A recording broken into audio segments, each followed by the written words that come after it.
Hopefully, you guys can hear me. Hopefully, you can see us. I know we're in black and white. Um, Not happy about it, but some behind the scenes issues have plagued me for the last half an hour. So, having a great day. But it's always good to come and talk comics with you guys. I've got Marco with me. Yeah, hello. And we're going to be talking about a lot of books this week. We're going to be talking about a lot of books. We've got just the two of us, so, we can do what we want. And I wanted to talk about more books than what we had initially advertised. Ooh. We've got X-Men Red, number 18, the finale of the series. Oh, good. Okay. I Yep, like one. yep. We have Immortal Thor, number 5. We have Luke Cage, Gang War, number 2. Action Comics, Masterpiece, number 1. Beneath the Trees Where Nobody Sees, number 2. Action Comics 1060, and Titans Beast World, number 2. So as you can see, we clearly went a little nuts today. But I want to talk comics. So let's get it started. Let's talk X-Men Red, number 18. Noir Comics, pals. Yeah, this was Tyler's invention. We used it for the Sin City book club, and for some reason, it's stuck right now.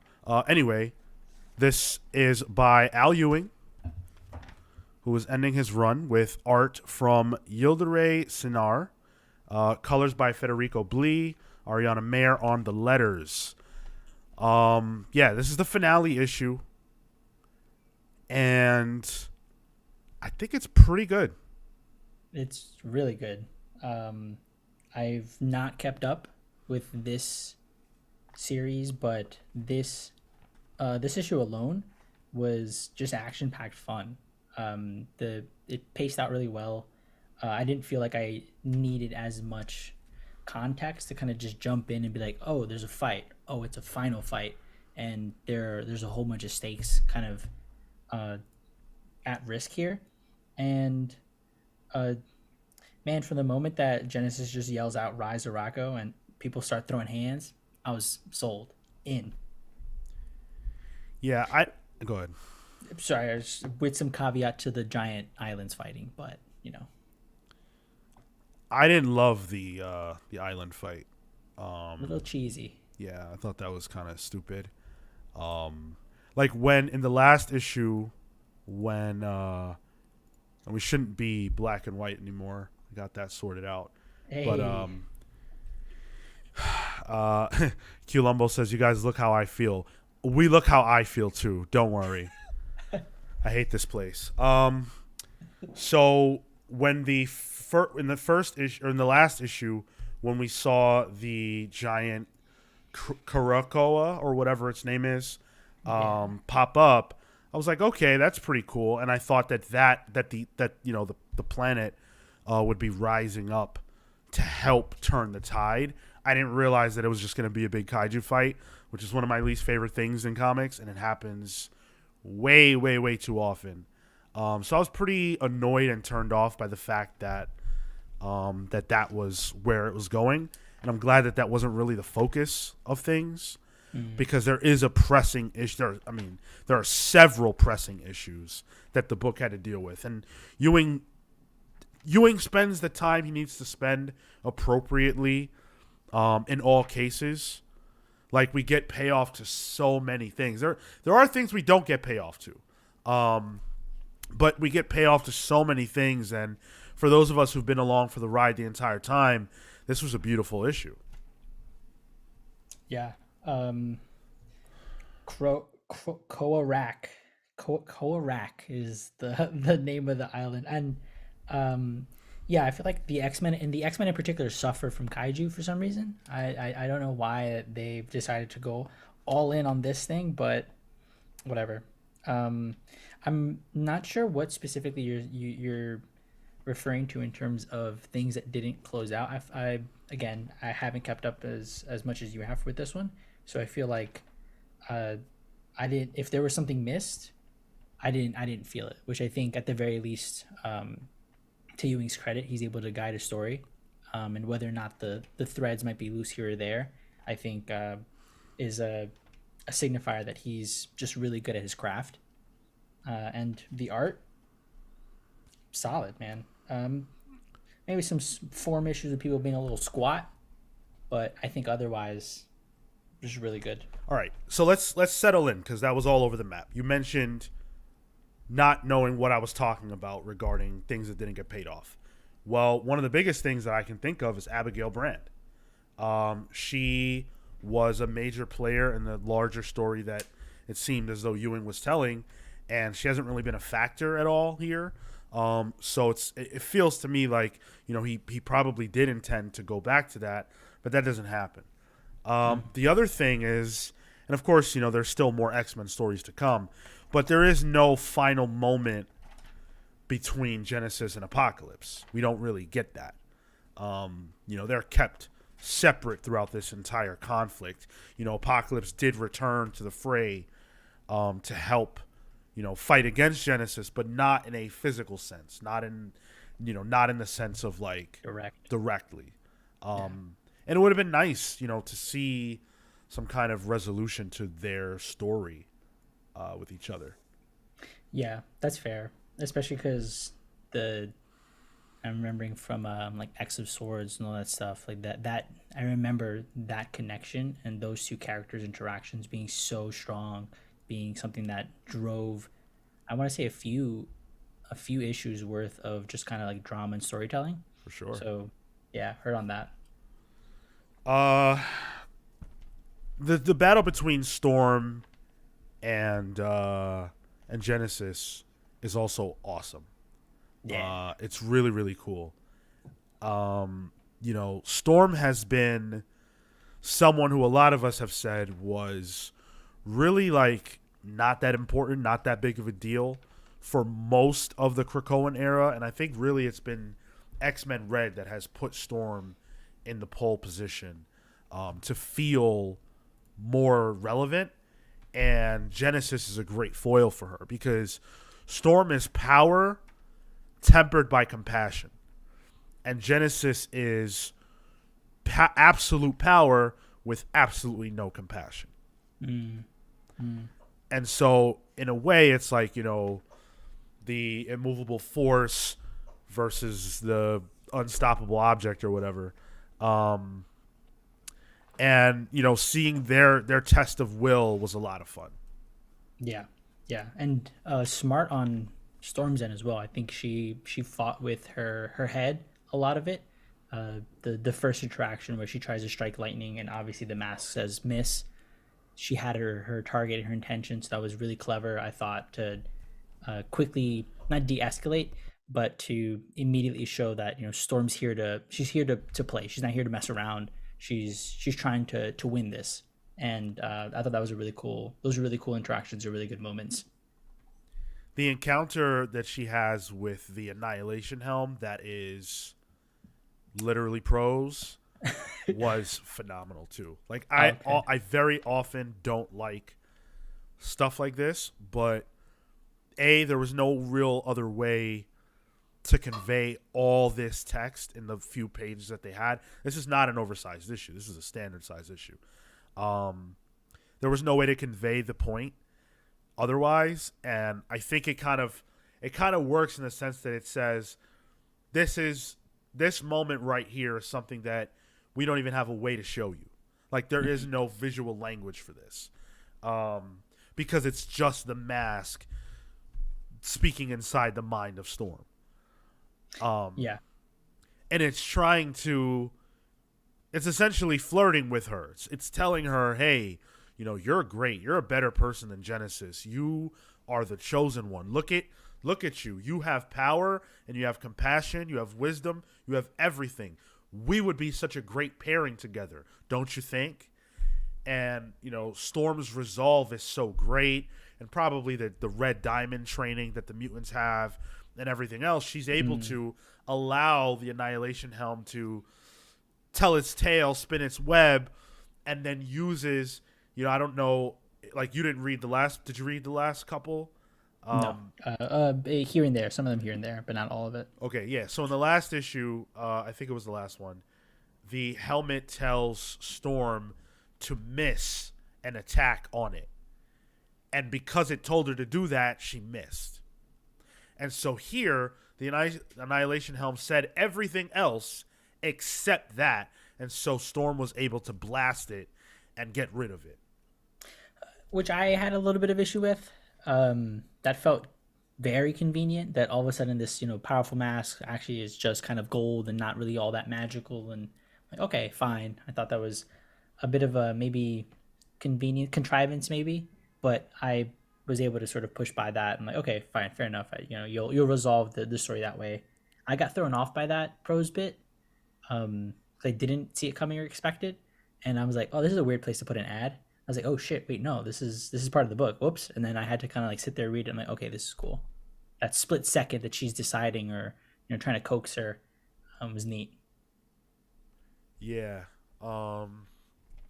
Yeah, the with the helmet, right? Like it used to be something that Genesis wore on her face. And I think that is where a lot of the fact that like cuz I was thinking, well, anyone could have done this. Right.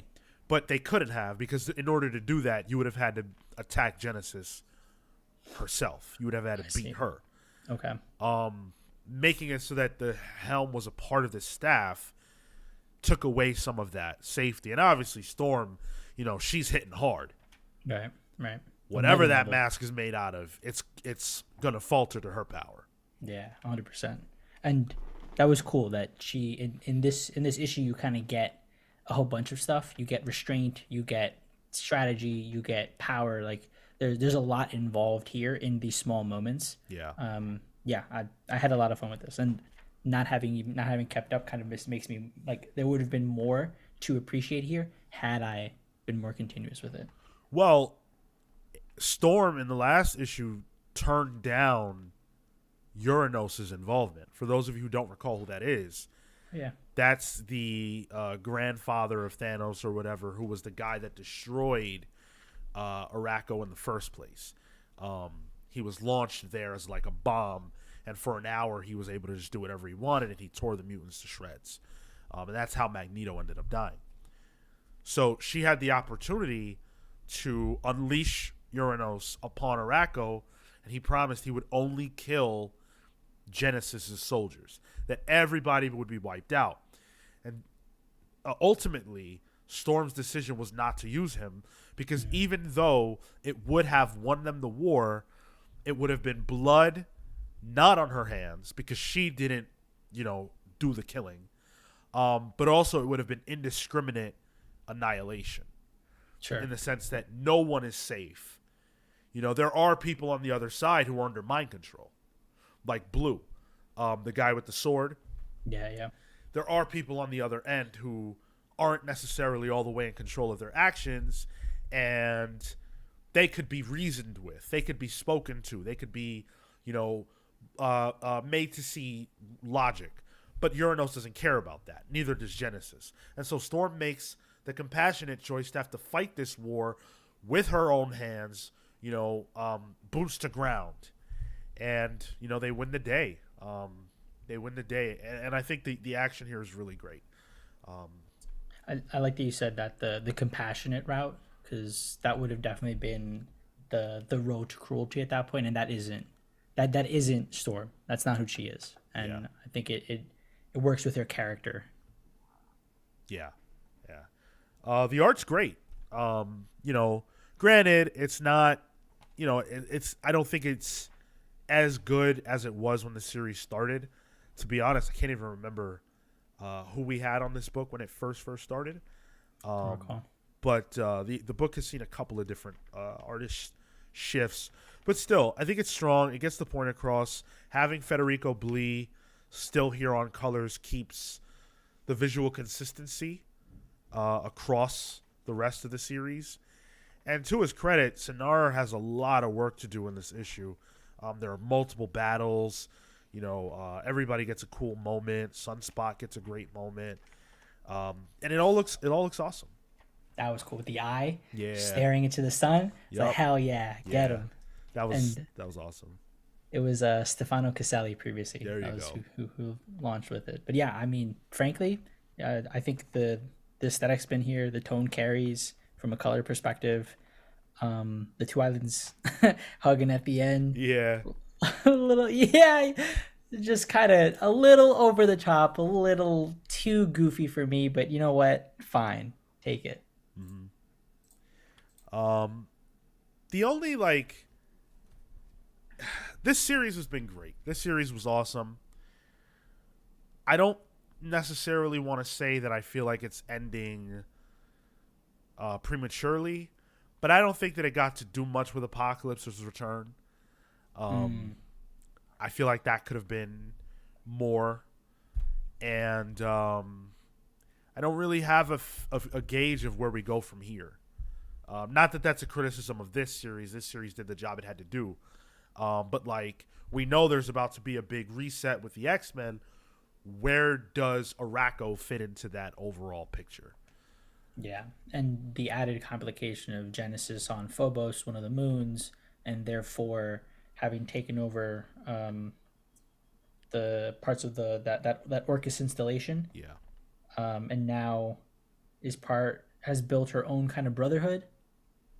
So I'm not sure how that's going to play out or continue. Like, if they're separate from the stuff that's going on Earth, are they going to become a haven for the other mutants wherever they might be? There's a lot of questions up in the air, I think.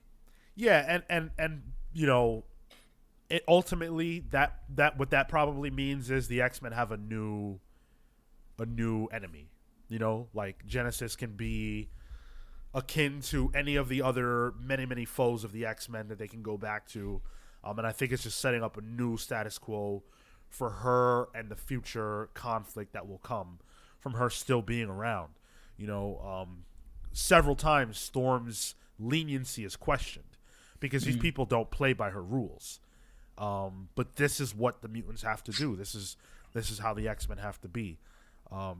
Ultimately, fantastic issue.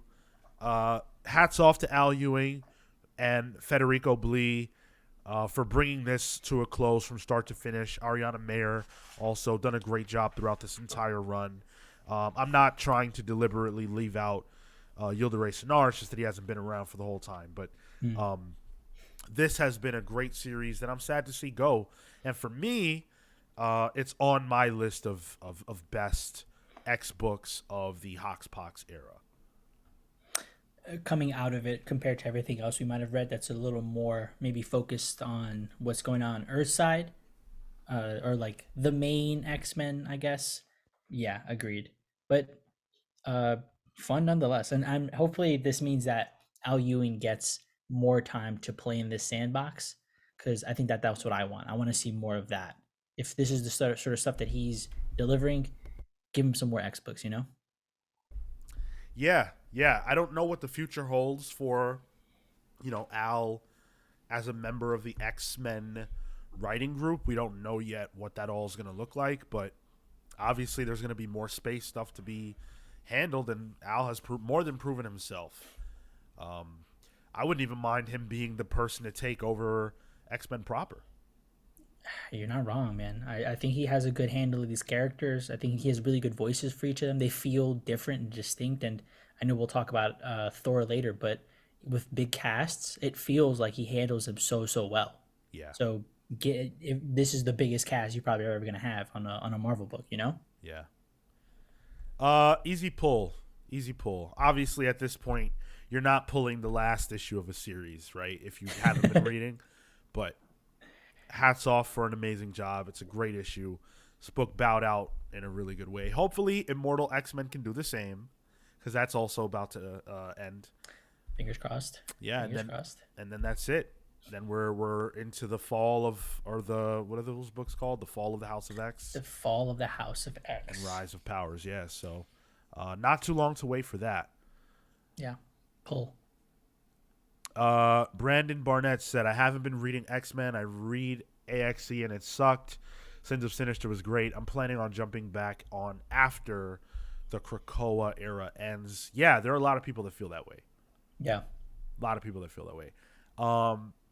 It hasn't been a wholly successful endeavor, but we will definitely be doing a post-mortem after everything wraps up. I am eagerly anticipating whatever it is that Gillen and Ewing and Duggan have to do in the Rise and Fall books, and then, of course, the Resurrection of Magneto book that is impending.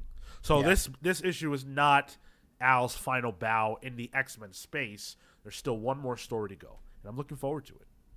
Yep, agreed. Atomic Hound, a channel member of ours who we appreciate so much, and a patron at that, says, pick of the week. No, not for yet.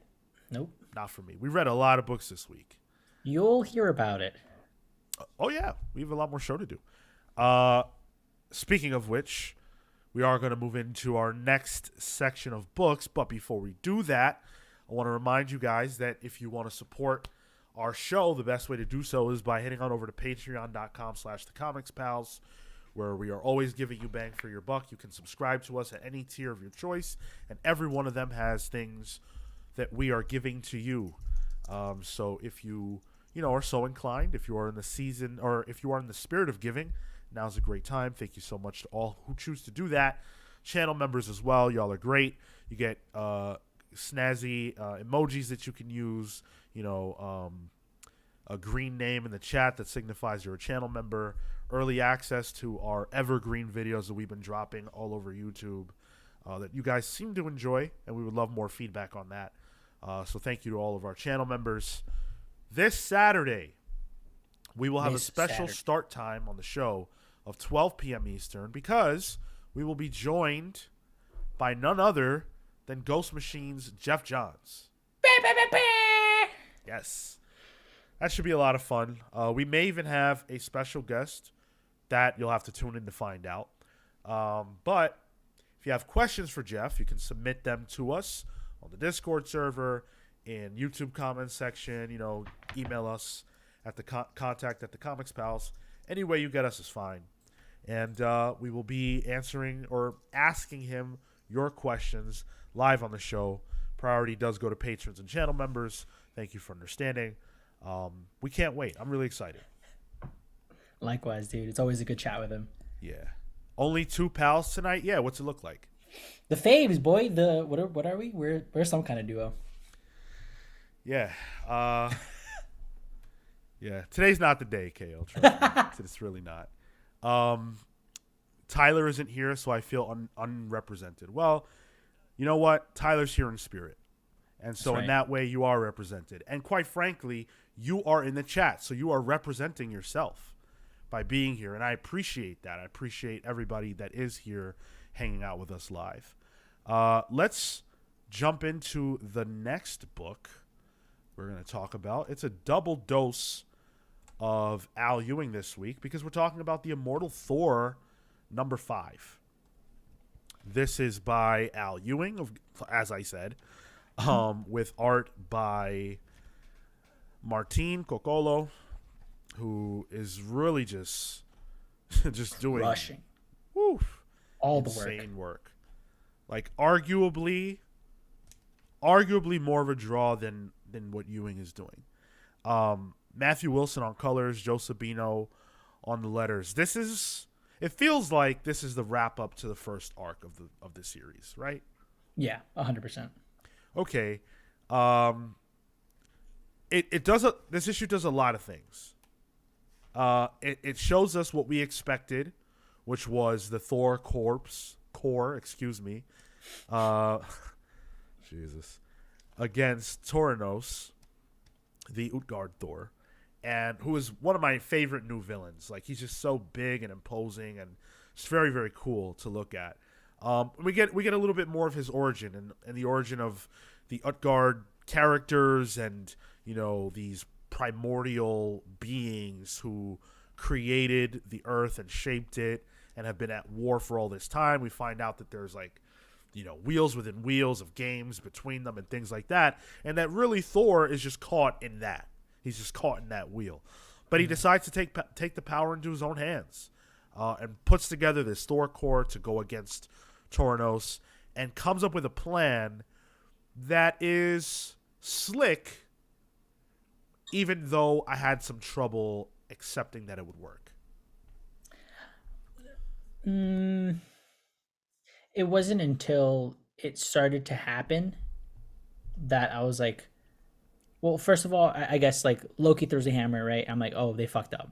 Yeah. Cool, this is gonna continue, and then all Thor has to do is grant him, just be like, yeah, this guy's cool. Like it's fine actually. He's evil and trying to kill us, but you know what? Really, just let it happen. I thought that was a little weird because one would suppose inherently the hammer would decide. It is said choice of Mjolnir, not Thor, to just grant the power of Thor, right? And so I agree with you. I thought that was a little hard to swallow. But once it played out, I didn't like that he just saw that he had to be good and couldn't deal with that. I would much rather him have been like the good power having overwhelmed him or something, like him having that conflict. Well, what it was he was overburdened by having to live with his transgressions. Sure. Okay. Yeah. Yeah. And like, fine. I don't have an inherent problem with that. My problem is that he's clearly just not worthy. If he has that many transgressions to have to live with, then he wouldn't be able to wield the power of Thor. If anyone can wield the power of Thor, then what is the point of worthiness? Right. Yes. Exactly. It's really silly. And so I was a little bit frustrated by that. But everything else here I thought was really great. Did I that like. moment take you out of the book? Sorry. Did it take you out of the book, that moment? Oh yeah. Oh, did it? Oh Okay. yeah. Definitely. This I was all in on this until I saw that, and then I was kind of like, really, man.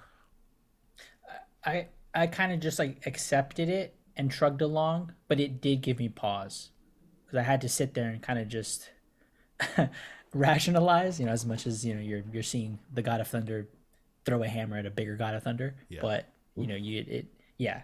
But overall, I think the story works. The introduction, I at first thought, do we really need to learn Theranos' background and some of these other players? But if the end goal is to maybe fight Gaia at some point, because she's sort of been teased out at the beginning, the first two issues, then cool. Then I think that makes sense. If not, you could have saved maybe a page or two. Yeah, I didn't mind. I didn't mind that. We do need to know what the heck is going on with all these old gods. It's just I don't know. Like, this issue's strong. I think all the issues have been strong.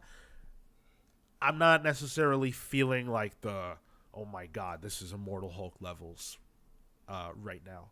Sure. And it's unfortunate, right? Because we're 5 issues deep versus a series that went 50 issues and completed.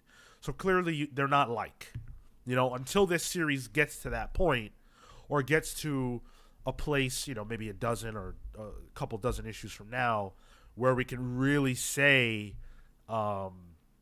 definitively the quality level. It's not fair to judge relative to, or judge it against Immortal Hulk. But that being said, I'm not sure at this particular moment that I feel like this is the big like evaluation of Thor that I thought it would be. Yeah. Yeah. But there's still a lot of time.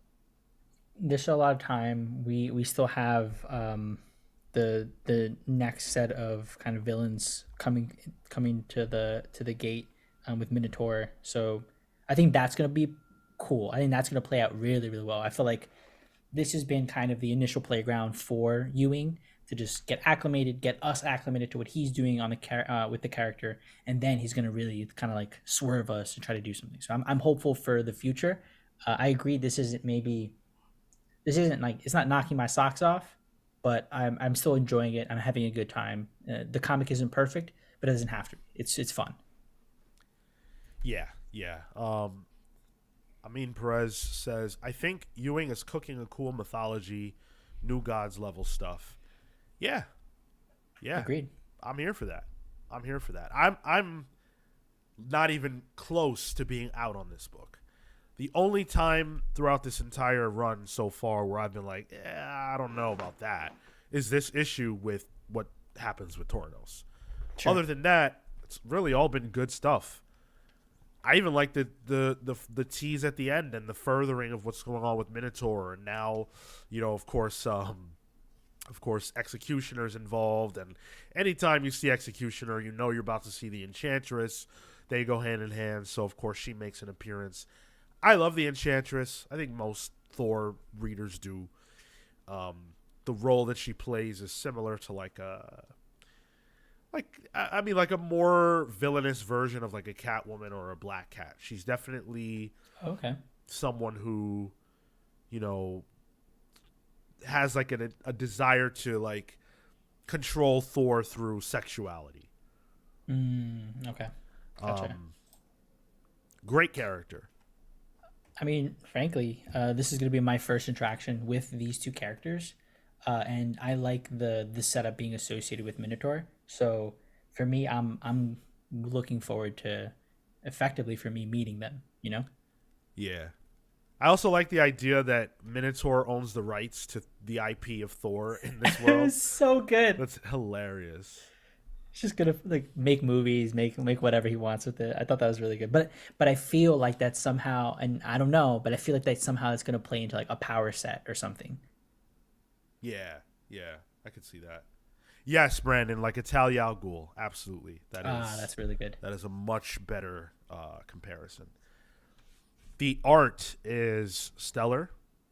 It remains incredible. I love Kokolo's ability to go between the more like sort of fun, Russell Dauterman-esque Thor stuff, the more like, I guess, grounded, for lack of a better word, stuff, to the almost like Cthulhu-esque, abstract sort of horror, larger than life creepiness of Tornos and the other Utgard gods, the old gods.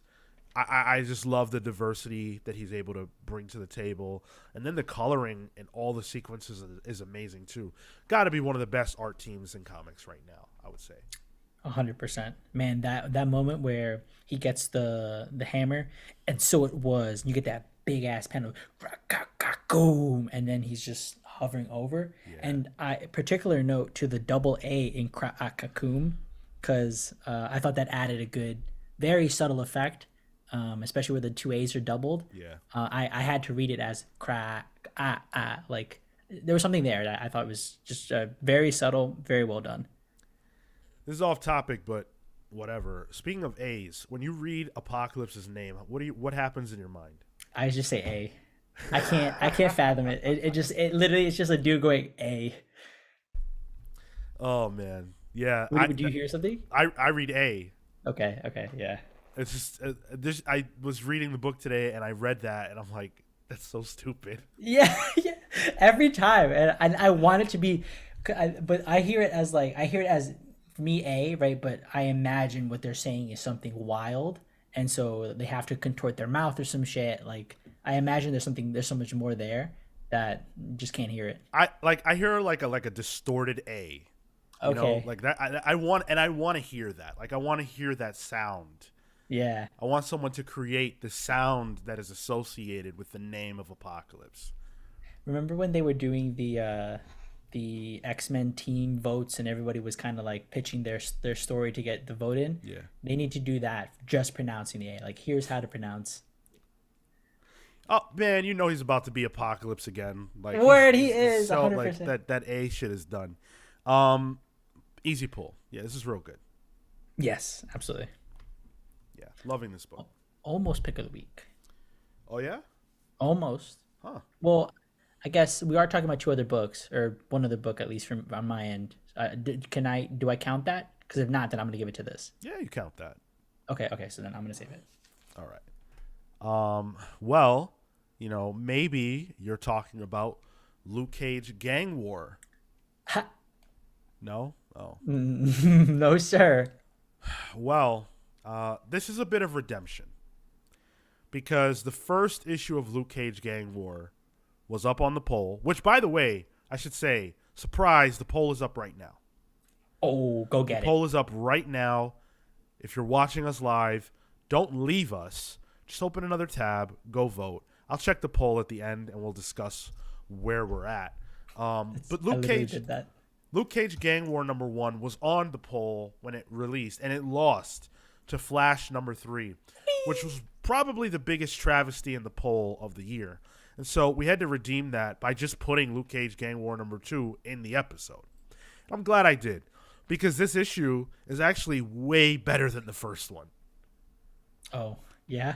Yeah. So it's Rodney Barnes on the words, Ramon Box on the art, Andrew Dahlhaus on the colors, Travis Lanham on the letters. And so, this series is essentially, hey, New York City's going to shit, which is apropos for the times that we're in. Gang activity is all over the map now. And there is this pesky anti-superhero law, anti-vigilante law, that prevents street-level heroes primarily from doing their thing, right? Like, no one can stop Iron Man. You cannot tell Iron Man not to fight crime. But, you can say that to, like, Danny Rand or whatever. And especially Luke Cage, who happens to be the mayor of New York. And so in the first issue, there's a moment where, I think it's in the first issue, where, he tries to fight crime. Luke does. And he's stopped by a cop who tells him, if you do what you were about to do, I would have to arrest you. And so that's why he gets this costume. And I actually think the costume looks kind of bad, to be honest. Yeah, it's not great. Yeah. So it's simple. There's like no signifier. Like this doesn't scream, oh my god, iconic, and this is going to be something. There's also absolutely no way in hell that you wouldn't know that was Luke Cage. Oh, what? Just there's no other bald black man walking around? Yeah, like he's a bald black dude with the exact same facial hair as the mayor, who has the same exact body as the mayor, who if you shoot will not take damage just like the mayor. Yeah. It's ridiculous. Who could it be? Also, who's running around, by the way, with a team that consists of his wife, Jessica Jones, who is not wearing a mask, and Danny Rand, who is his best friend, who is also not wearing a mask. Who could it be? Right. That being said, though, I actually had a lot of fun with this. I was a little down on it. This was fair. This felt to me very much like just fighting, just kind of empty toy slamming into each other in moments. I'm not always a fan of those things. And the art, I have comments on the art. Yeah.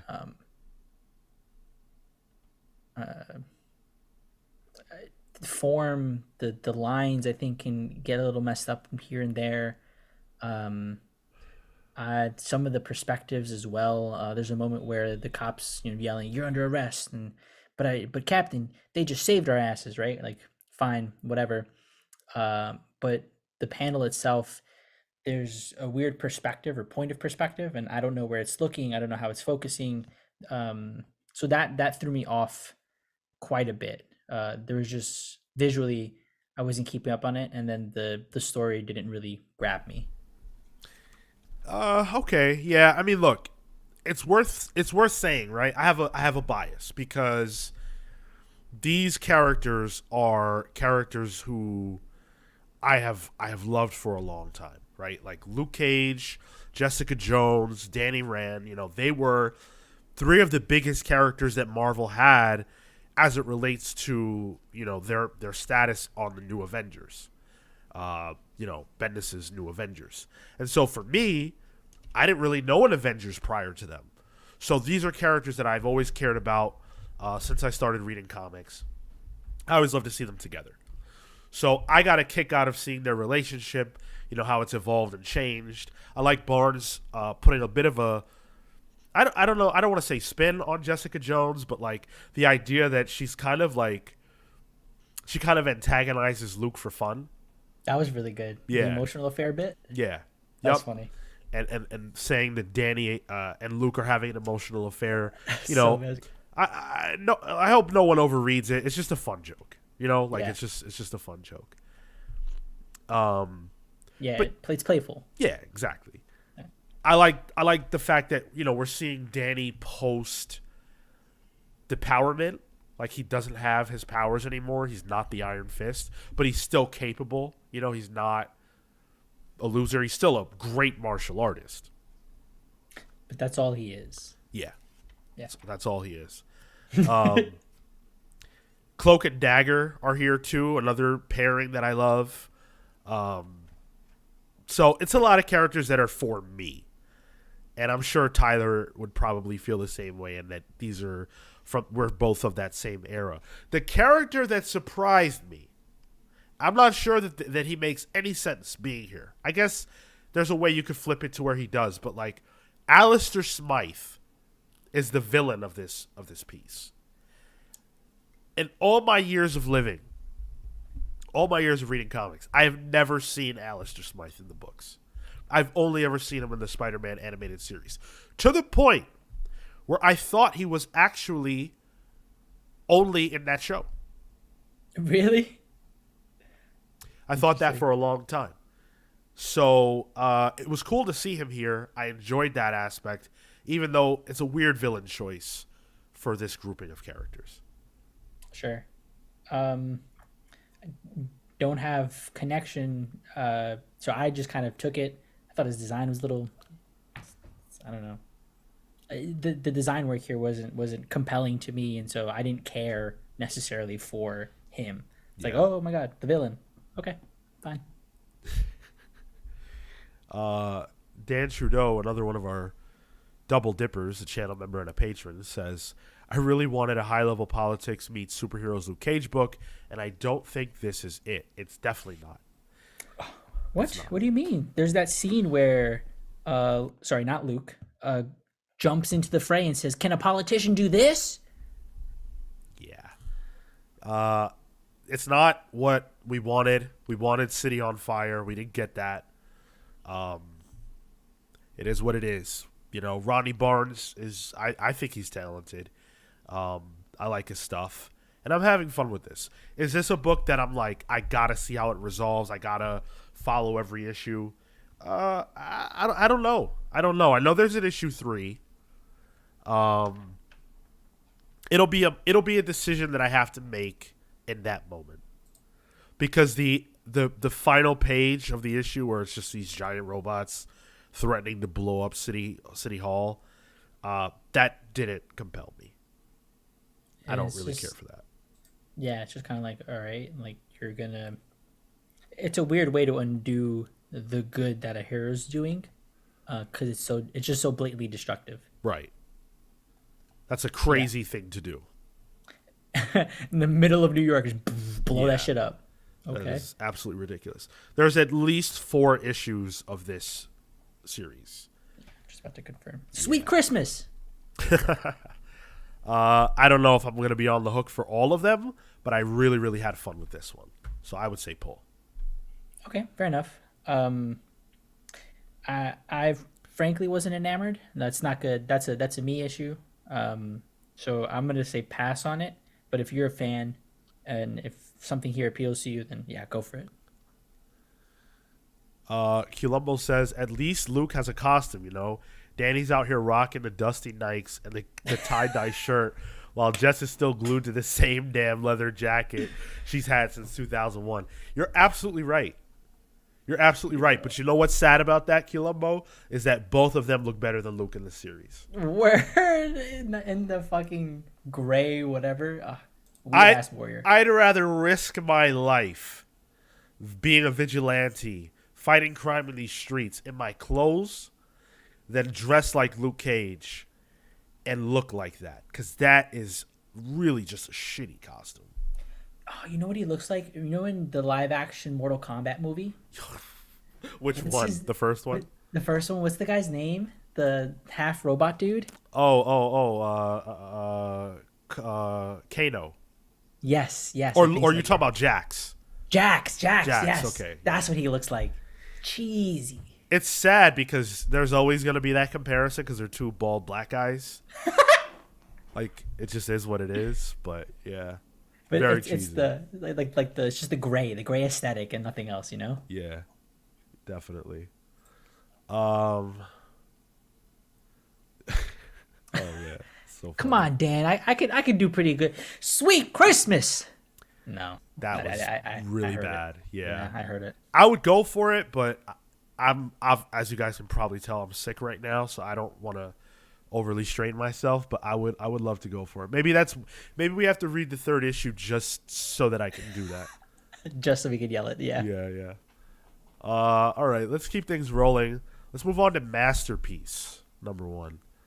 This is by Brian Michael Bendis with Alex Maleev. This is a classic, many would say all-time great creative team. Um, they've done a lot of great stuff together. Obviously, the Daredevil series that is, much loved. They did Scarlet together, which I loved. I never hear anybody talking about that book, but that was one of the Icon series books that Bendis did. It was a Oh. creator-owned imprint in Marvel to keep them happy, and I really loved that series. Alongside like Jinx and Powers, right? Yeah, but I don't think I'm not sure that though. I'm not sure that I don't think Jinx started there. I think he moved. Bendis has been moving his stuff around. Yeah. So like whatever creator-owned stuff he had done before the Icons imprint, he just moved over there, and then when he Right. left Marvel, he moved it over to wherever it went, and so on and so forth. Gotcha. Okay. This is their latest outing as a team, and I gotta say, as much as I love these two, and I really really do, I don't man, I hate it because I love Bendis so much. It's hard to overstate how important Bendis is to me being a fan of comics. And I don't know if this is how like other people have felt over the years when their favorite creators have just kind of been like over the hump. But it's getting to where like it's just like I don't know. I'll be honest, man. What the fuck was this book? A lot from Alex Maleev. I was like, cool. I know Brian Michael Bendis. You guys are fans, but he hasn't been living up to expectation. I'm a fan through something else, like through the Power stuff. So there's a little bit of daylight there for me. But I was excited. I'm like, okay, cool. You know what? It's a good team. But man, from off rip, I was just taken through. It felt like I was taken through a whirlwind, and I didn't know what the next move was going to be, and not in a good way. In a way that felt very, I think, confusing, or there wasn't a focus. It was unfocused, and I think that was the biggest part that hurt this book for me. Was so much was happening. We were being fed so much information, stuff that didn't feel relevant was brought to the forefront. The webcomic piece for some reason plays a part into this. Whoever this person's parents, this weird revenge story that is being teased out, so much is there in one issue, and I don't know what to focus on. Yeah. So yeah, and we should say like this issue is all set up. It's all set up. It's all explanation. This character, Masterpiece, has lived her whole life not knowing who she really was or the true story of her parents and anything like that.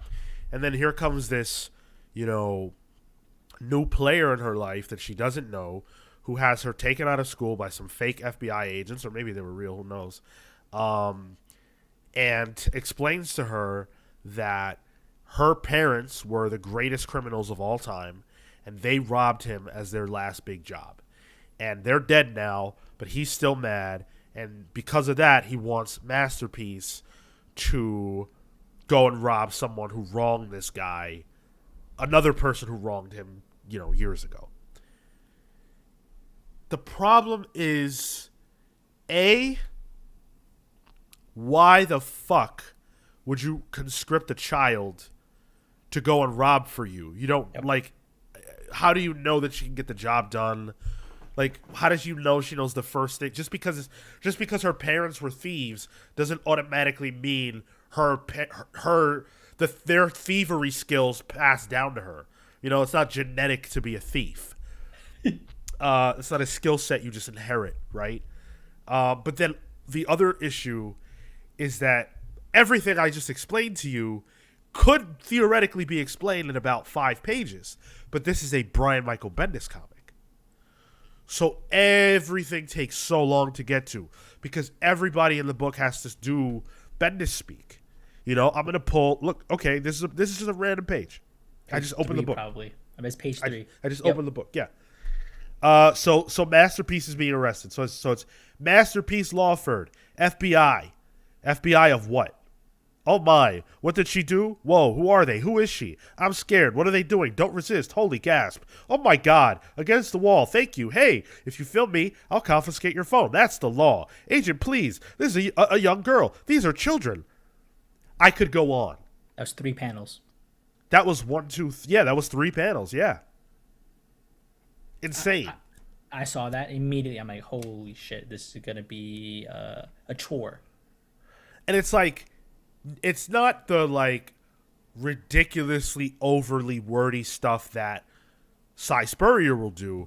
It's this like nonsense bubble of nonsense of other people's reactions who aren't relevant, of characters saying dialogue that we just simply do not need to read. You know, if you skip this comic book, but you go off what I told you happens, you know exactly what the book is about.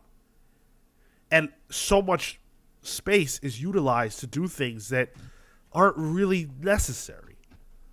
I mean, there was so much setup here that wasn't even necessary that I thought, to your earlier point, a lot of this could have been explained in a much quicker way, and he meandered, and it felt like he meandered on purpose because he had to get to the reveal of who this person was, why this random comic makes sense to some degree, who this other person in Emma or Masterpiece's life is, then her friends. It just takes this really roundabout way to give me maybe 5 pieces of information. This girl is not who she is, who she says she or thinks who she is. Somebody's after her. It's a revenge story. Her parents are maybe dead, and they're the greatest thieves. That's all I really need to know. Why is this almost 30 pages? Then there's this whole like angle of, you know, Masterpiece being a webtoon or a web comic creator and an app developer, and somehow this dude who didn't even know she existed, right? Didn't even know that there was revenge to get against her parents, finds her from her webcomic. Yep. Did the app feel antiquated to you? Like people don't make money off apps no more, man. That was early 2000 shit. What do you mean people don't make money off apps? Well, I feel like the big tech app boom was like past. Like now you can, maybe it's games, but that's about it.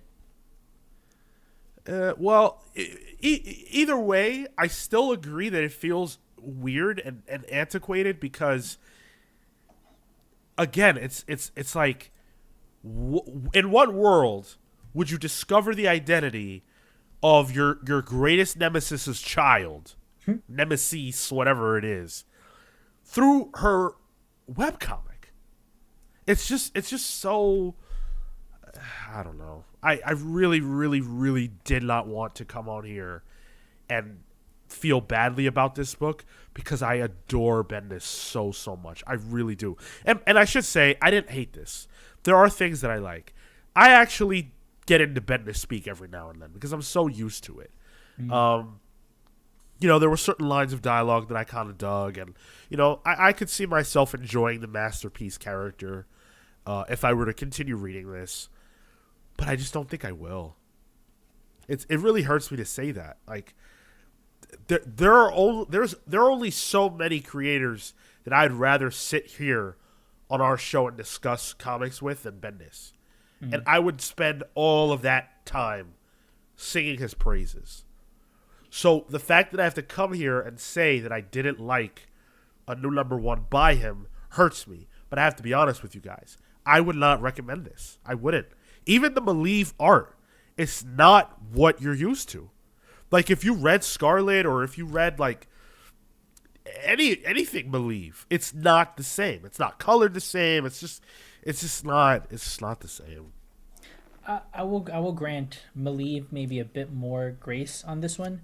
I think he still plays into his like sandy textures. Some of the I think some of the colors work. There's especially that one double page spread that's like all design and like, reflects back on the parents and like their spy and thievery. That was cool. Like there are moments of I think peaking brilliance here and there, but the package itself I don't think is yeah. Similarly, I wouldn't recommend. Yeah. It's a Uh, shame. It's a shame because you're right. They're two really solid special creators, and this isn't their best work. it's not, and it makes me want to go back and read, the stuff that I like loved so much. But even like the ones, I think it was called that Bendis recently launched. It was another one where I was just like, Oh yeah, I don't get this. I but don't get it. the superhero kids, right? They're the chosen ones. That Right, right. Yeah, like that one. Okay. Um, Columbo said it's funny because when I read this, I was like, wow, Bendis is writing much less dialogue than usual, and maybe he is, but it's those trappings that Bendis has that are so over the top at times that it's like, yo, dude, you don't have to do this. You just don't have to. Yeah, yeah. I don't know. Uh, it's a pass for me, man. Hard pass. Like to the most devoted Brian Michael Bendis reader, maybe you buy it. Like I wanted to buy it and review it because I love Bendis. I will always give him a chance. Um, and if you're like me, get it. Like read it yourself. Maybe you know you are more into the Bendis trappings than I am at this point in my life. But for me, this is just like lower tier Bendis work for me. And I think your point on giving them grace is, in my opinion, good. I think, regardless of what a creator has done in the past, with respect to the quality of their work, I think it's worth coming back to revisit. And because you can find something new, it could just be maybe a character or a certain moment or a certain way of storytelling that didn't connect with you. Um, Kale on the show, wasn't big on Tom King, and then he read I think Rorschach or maybe it was Human Target. Yeah. It's full circle, and I think the opportunity of finding and re-finding the thing that you love about a writer or artist or creator in that for that point is can be magical. Yeah. Um, but man, this one wasn't it. But that's not to say the next one won't, and you kind of hold out for that. Um, Yeah, go ahead. I just wanted to shout out Christian here, another channel member. He asked, how long did it take you bets to be into non big two books? I want to jump in, but I get scared spending $5-6 on something not connected to anything. Uh, Frankly, I think for me, that's always been my little wheelhouse. I've been sort of the opposite, indie as opposed to big two books, and for me, the fact that it isn't connected to anything is the alluring part. That it's brand new, that you have to kind of be open to the world that will be explored. And I'd argue that if you're willing to do that for a superhero comic or for a big two book, that is easily translatable. That experience of being open is easily translatable to an indie, an image, a dark horse, an IDW book, boom. Because at the end of the day, it's good comics, not the IPs associated. It took me. I want to say it took me about 2 or 3 years to read non Big Two stuff. What was the first one? I don't know. I remember things like Colder. Probably no one remembers that shit. I don't even remember Ooh, exactly who did that book, but it was a horror horror book. comic. Yeah. Yeah. Really, really great art, crazy stuff. Um, that's one of my earliest memories of a non Big Two book. But it took me a little while. I was intimidated in some ways. I didn't know where to start. And once I got familiar with who was, like, what creators I liked from the big two, it got easier to say, oh, okay, well, I really like this Rick Remender guy, for instance. Let me see what else he has done. I really like Bendis. He's launching this book called Scarlet. I'll check it out. You know, things like that. I think jumping into indie can be intimidating. Go with the creators that you like Atomic Hound said. Very, very sage advice, as always. Go with the creators that you like. And don't be afraid. Like, you listen to this show, you're a regular, you hear us review these books every single week. If we're saying that it's good and we're reviewing it positively, I think it's worth taking a chance. $4 or $5, because most of the time the indie books are like $4 or $5. You know, it's contemporary pricing with the Marvel and DC books. If we're saying it's good, I think it's worth giving it a chance. It's worth that $1. Yeah, for sure. Oh, look, Roboters owns that book too. Yeah, it's good. It's good shit. Paul Tobin. I just googled it. Yeah, Paul Tobin. That's right. Wow, haven't thought about that book in a while. That's cool. Let's talk about one of the better books of the year. Beneath the Trees Where Nobody Sees. Ooh. I think this book knocked everybody off their socks, or knocked everybody's socks off when it dropped. What, last month? In October. Yeah, last month. Yeah. This is by Patrick Horvath and Hassan Osman El Howe, and so it's really just a book that's, I guess it's like Dexter with animals, anthropomorphic animals. There are no human beings. Every person is an animal. Yeah, exactly. Person with quotation marks. And the main character is a murderer who is, a psychopath and has to kill, but chooses not to do it in this little quaint community that hasn't had, a murder in 40 years. She goes outside. She goes to the city to kill. But there's another person that's murdering, and that person doesn't have qualms about killing citizens of this little town. And so, now this person has to figure out, like, okay, if I'm going to keep killing here, then I got to figure out who this other killer is. Or rather, if I'm going to be able to keep killing, I got to stop this person from killing, because otherwise they're going to figure me out. Yeah, and that I think is it's a lot of fun. It's a fun premise. It turns the book immediately into kind of like a detective story. Yeah, I mean, kind of like Beastars. Actually, that's a really good comparison. Very much like Beastars. Less so as of right now with like some of the romance pieces, but I think in terms of the plot and some of the drama associated, very much so. And Brandon, this is great, man. The issue number 1, phenomenal. Yeah, I mean, Christian, you were just saying like you want like a good indie book to check out. This is a great one. This I don't know about you, Marco. This is my pick of the week. I assume it's yours. My pick. Okay. Yes, yeah. Yep. This is a $3.99 comic from IDW. Yep. You're talking about $5-6. This goes under that, and it's better than a lot of the other books that are out there right now. But like, let me say this: it's Dexter, okay? Like, it's come on. Dexter. If you have watched it, you know it. This is Dexter, and I didn't watch Dexter, so I don't give a shit.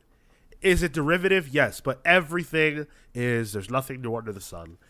And what it really is about is the quality of the work. And the quality here is very high. Yes. This cover that I'm holding up right now, this is my favorite cover of the year. Oh, it's so good. It depicts a character from the book. What's her name again? I'll pull it up. Yeah. So it shows her looking in the mirror at the chopping block butchery, and she's a pig. Her character, she's literally a pig, and she sees in the mirror, pig head, all these different kind of pig parts. She is Cherry Gherkins. There you go, Cherry. And this cover, it's like, wow, okay, that's a whatever cover, and then you read the issue, and you see the cover again Brilliant stuff. So you see the cover there, right? And then you get to the end of the issue. I won't spoil what happens, but you see the cover again. It's the exact same thing, but it hits different when you get to that. Yeah. And okay, this issue also gave a little bit more way to this disparity between pet animals and these anthropomorphic animals. Yeah. And that for some reason made the book heavier for me, like that much more creepy and sort of doom impending. Yeah, last time when we reviewed the first one, I said a similar thing that that really had an impact on me. These animals have animals. They have pets. Yeah. They eat themselves. Her looking at that image, like, does she eat pig? Right. Like, pigs are food, but pigs are also people. That's a very, very mind-fucky thing. Like, human beings are people, but we don't tend to eat each other. We call them cannibals and we shun them, right? Like, we put them in jail.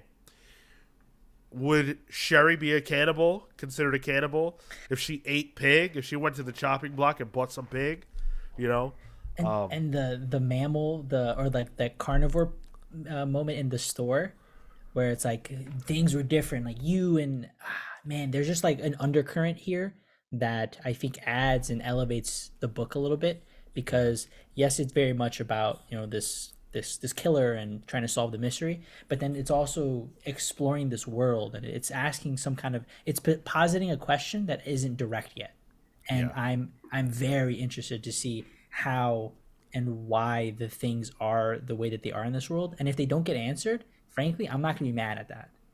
I think it like maybe leaving it a little ambiguous just again elevates the book. It adds to the mystery. Yeah, definitely. Which is still ongoing. We don't know anything more really than we knew last issue. Well, Not I really. I feel like we do. Do we? Yeah. So the last sequence, right? The person that is killed, they don't know the killer. And Fair enough. this person seems to know everybody, but they don't know the killer. So what that tells me is that the killer is either a very obscure member of the community or they're not from here. In fact, what if the killer is doing the exact same Yes. thing that Samantha is doing? I had the The same killer thought. doesn't kill in their own hood. They go somewhere else to kill. Nope, I had the same thought. They're just like switching places now, and I wonder if well, actually no, they've switched places, and that's sort of my thought. Yes. Yeah. Yeah. Serial killers going up against challenges is nothing new in fiction. Dexter was the last breakout hit that caught traction. Yeah, absolutely. And like I said, everything is derivative of something, right? If you look at something long enough, or if they wear their inspirations on their sleeve clearly enough, then you just know. But I don't think that is, for me, that is the furthest thing from an automatic pass. In fact, if something reminds me of something else I've engaged with before, that's actually a positive, because it lets me orient myself around it more easily. So Yeah. I'm not. That doesn't bother me. Wow, you're selling this great. Thank you. It's a great book. It's a great book. I think everybody should get it. I had a question. Yeah. The Actually, not a question. Sorry. There's a page, and this won't spoil anything, but there's a page. I think on the artistic front. Hold on, I just had it. Patrick Horvath is doing great stuff. Hell yeah. There's Hell yeah. Can you open really quick to the page with where she first steps and meets the turtle? Where Samantha does. Yes, yeah. Where she meets Birdie, and there's at the bottom, on that left page. Okay, the right page actually. This panel, there's a panel sequence right here where the dog barks, arf arf, we turn back to a stronger arf arf, and then flips and she just pops up. I genuinely, that caught me. That small sequence where it's just like he turns around, I'm like, oh shit, like for a book to make me react that viscerally and that just simply, Yeah. it's blowing my mind. Yeah, this is the good stuff. It really is. There are other sequences that are really great too, from a visual standpoint. I just really don't want to spoil the end. Yeah, yeah, It's yeah. just so good. It really is. Like, go buy it. Go buy it. Every week I get a little joy if I can get on here and recommend a non Big Two book for you guys, because you're more inclined to buy the Big Two stuff. Like, we don't have to hard sell you. You know that you want it or you don't. But these, it does require the hard sell. You don't know Patrick Horvath. This is IDW. It's not even Image. These are the books that need voices to sing their praises, and so I'm saying it with my whole chest. Buy this comic. The tornado is right around the corner. Yeah, this is great. Let's move Yeah, on. Manny. Let's talk about the listener pick this week. Ooh, let's go. By a landslide. No chance in hell that this wasn't going to win the poll. We're talking Action Comics 1060. This is by, the golden boy right now, Phillip Kennedy Johnson, with art by Eddie Barrows, Fico Ossio, and Eber Ferreira, with Joe Prado and Jonas Trinidad. Colors by Matt Herms and Christopher Sotomayor. Letters by Dave Sharp. Lots of people credited there. Jeez. Let me ask you a question before we even get into the review. Did you know that this is the last issue of Phillip Kennedy Johnson's run? I did. Outside of the annual, but yeah. Yeah, I was aware. I'm glad we read it for that. I presume that's why I won the poll. But yeah, I was aware, and I'm sad that he's not going to be on this book anymore, because this was his Superman in particular was one of the few instances that has actually attracted me to the character. I feel like there's a maybe a stigma around getting into Superman, or a difficulty, and more so because it's super heroics for me. But man, there are moments where genuinely he made me tear up and cry, and I don't know that a creator can just do that, willy nilly. Right. So I'm very sad to see that he's leaving the book, but he's still staying within the Superman, isn't he? Isn't he playing around with like some other family bits? Not that I know of. I don't know that we really know what his next move is, unless someone knows something I don't.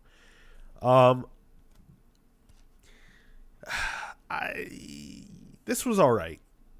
This was all right. As a farewell, it was fine. Like it doesn't at all feel like a finale farewell issue. I get the impression that PKJ got bumped off. That's the impression I get. I can see that. Maybe the annual is where they're really saving his having the ability to say goodbye. Maybe they're saving it for that, but this just felt like it feels like there's supposed to be a part 5. Like it just doesn't feel like an ending at all. Yeah. And that's really disappointing, because I think for the great work that PKJ did throughout this series, he deserved better than this. Deserved the time and space to wrap up what he did. I know we talked about Jeremy Adams, like definitely getting bumped for Spurrier and Deodato. This has to be another instance of that. But taking the issue on its merits, forgetting the outside stuff of it, one of the Warworld twins has been kidnapped. She's been taken, and she's been taken by this multiversal child of the Al Ghul family, the Al Ghul Wayne family, that is. And she's basically trying to convince, I think her name is Othel or Otho Soul or something like that. Yeah, Otho, and then Sister Shadow is the the antagonist. Yeah. She's trying to convince Sister Shadow's trying to convince Otho that, she belongs a part of this group of multiversal purgers. And whatever. I don't know. That was kind of a whatever. That's kind of a whatever plot point to me, quite frankly. I guess it's supposed to be exploring, what is the destiny of these twins? Are they destined to be conquerors like their parentage and heritage would suggest? Or is the influence of Superman on them enough to prevent them from going down that road? I guess that's the overarching question. But the framing doesn't appeal to me as much as I would like. This issue also features John Constantine. A little weird. Which is a little weird. Him being paired up with Superman is sort of funny. Like, I enjoyed that. There's a good line where Superman is kind of annoyed that Constantine is smoking. Superman having to light Constantine's cigarette with his eyes was a cool moment. But Constantine's like, honestly, it's like you're afraid of cancer or something. Yeah, it was so good.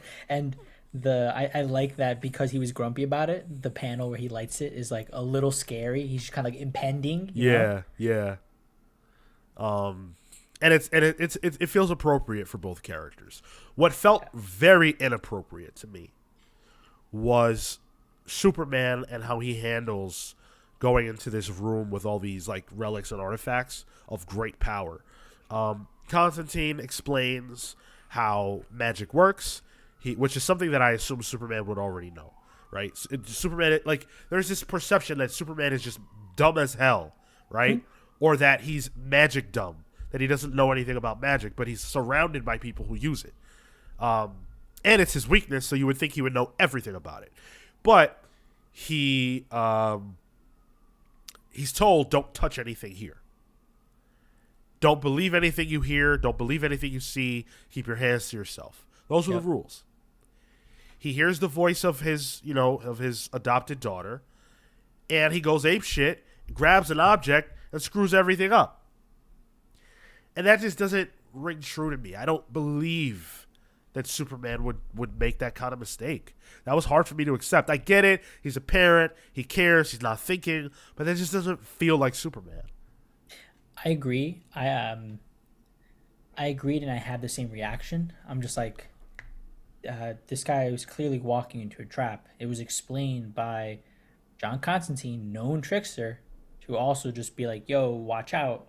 I took it as because Superman is weak to magic, that maybe even his will isn't powerful enough to overcome, and so he's just more naturally succumbs to it. But then I also thought about whether or not PKJ was getting bumped. I'm like, oh, maybe this was just an easy way to transition from the PKJ stuff to the new things in this new world, like a clean sort of status quo. Now you're in this world, switch writer. Yeah, it's unfortunate.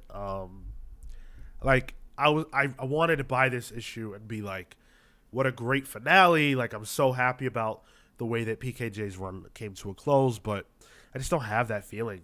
I just don't. And when I saw the link, like the size of the book, right? It's like a sort of hefty comic. I was like, okay, cool. They gave him time and space. Nope. Two backups. And that I was mad about. Like, give the guy room to tell his story and close out. But yeah, I don't know. That was definitely frustrating. I think I'm just like maybe done, honestly. Like, they've got Aaron and Williamson coming on to team up and tag. I got no problem with Williamson, of course. His Superman stuff's been good, but I'm sort of, and I have no problem with Aaron either, by the way. But I'm sort of like turned off by the fact that we're losing this run, which has been so good. Yep. For something that, maybe it'll be great. Who knows? We don't know. But this is working right now. And Superman hasn't worked in so long. Yes. That it's like, don't you stick with what's working? like take advantage of it. The like it's a hot book, it's a hot creator. You're getting praise for it. You're doing different things with it. You're advancing his story. You're building his character pool. You're doing so much here, and for the sake of maybe editorial, you're switching things up. Yeah, It's a shame. yeah, it's very. I to address the chat, I I'm also salty about this. I was being a little pedantic. Yeah, it's hard not to be salty about it. It really is. Christian says, I really want the return of Justice League, and I literally got into this world through Titans. I can't say I know it should be any particular writer, but y'all think this is the guy. I do. I think PKJ is the guy for Justice League. He's not the only viable option, but he's at the top of my list. He has effectively handled an ensemble here in Action Comics, and it's not an ensemble that I think makes a lot of sense. What do I mean by that? There's no reason why you need all these super people in one book. It's Yeah. been my biggest gripe with the series the entire time.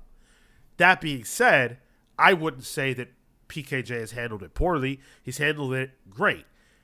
If he had a team that he could select, right? That isn't a family or whatever. It's a group that he picks and puts together and has the ability to tell the biggest stories in the DC universe. I think that could be truly special. Nothing that PKJ has done that I have read has been anything less than great. I'm not talking about individual issues, but like bigger picture, like overall run. Holistically. Yeah. I mean, did you read The Last God? I started it and I really liked it, but I didn't finish it.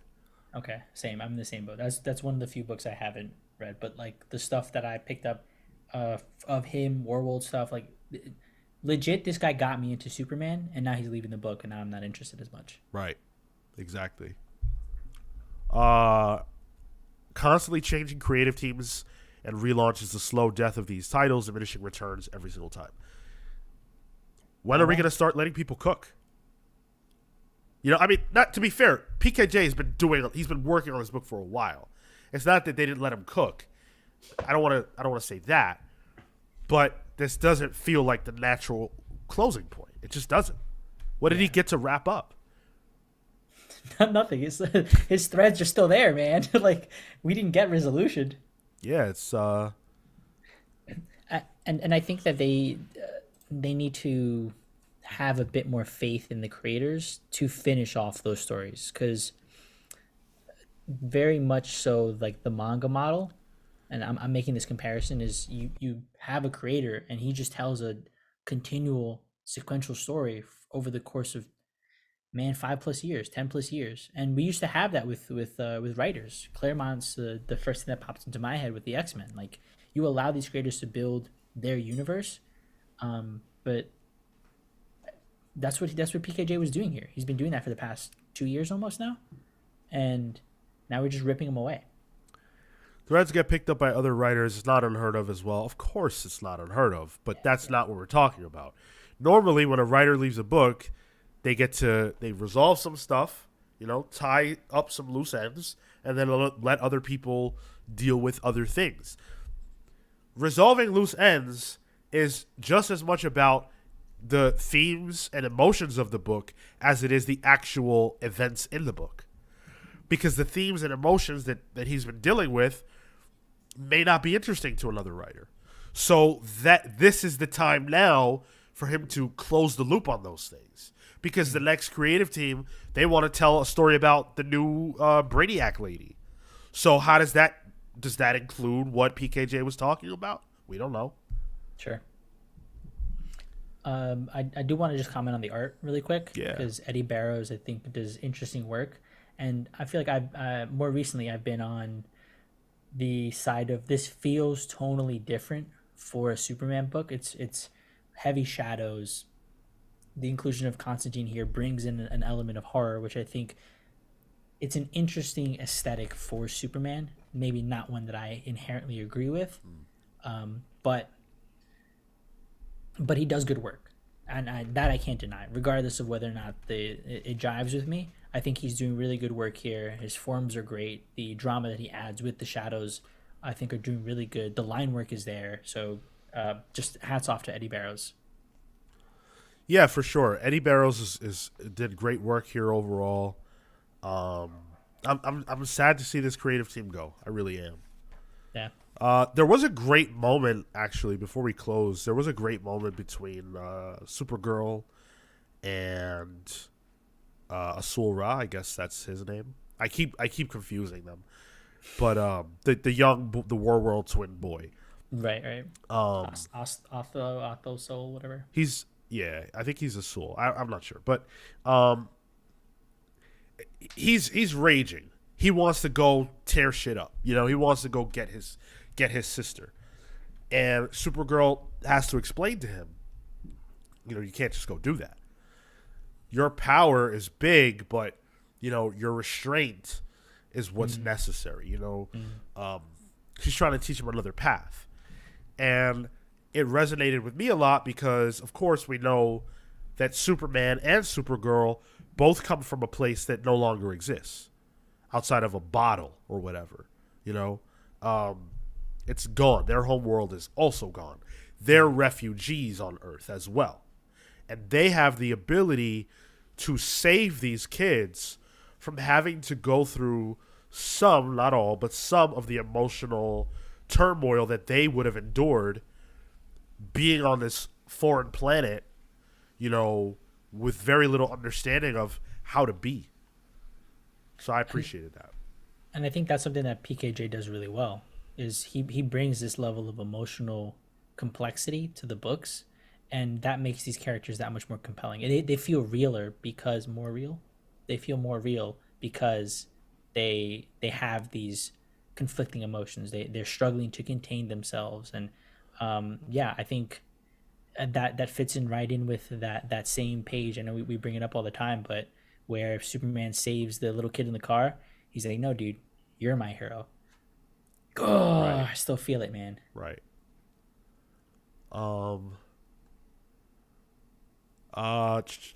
Do we know when the Dawn of DC brand will end? No, we don't.